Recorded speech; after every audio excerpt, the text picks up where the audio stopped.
that talk of separation between the parties vastly exaggerated. That's what Barack Obama was saying was his view of the different emphasis that we've heard from the variety of the political parties, and of course Gordon Brown also saying that Nicolas Sarkozy would be there at the first course of their dinner tonight, and he would also be there right at the end. He said that with a huge smile, referring obviously to all the talk of walkouts we've seen in the last 24 hours. Here we move to the helicopter above the Bank of England, and you see just the pressure of numbers there who've gone there to mark their protest. Shame on you is what they have been shouting there in the last few seconds. Let's bring the sound up and let you hear a little of what is being said there on the ground.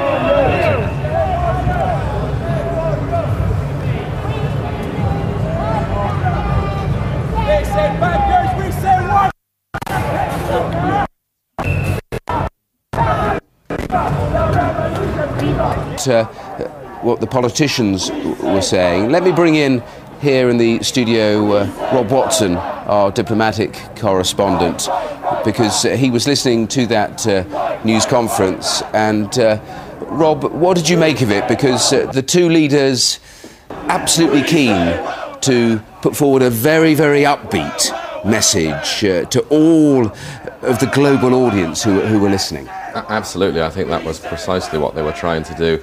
And it was interesting, they tried to make this point that, look, you in the media like to say you've essentially got a division at G20, and the division is you have those in Europe and beyond who think this whole financial mess has been created by a bunch of daft, reckless Anglo-Saxon bankers, so we don't want to spend a whole lot of stimulus money.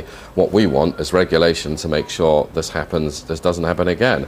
As opposed to the United States and Britain are saying, no, come on, pump money, and let's worry a bit less about regulation. And the point that both the President and the Prime Minister were making is, whoa, you in the media like to have a nice, simple story to tell. It's not quite like that. But I did think that despite all that, nicey, rosy talk, President Obama said one thing that really struck me, and that is that we have taken it for granted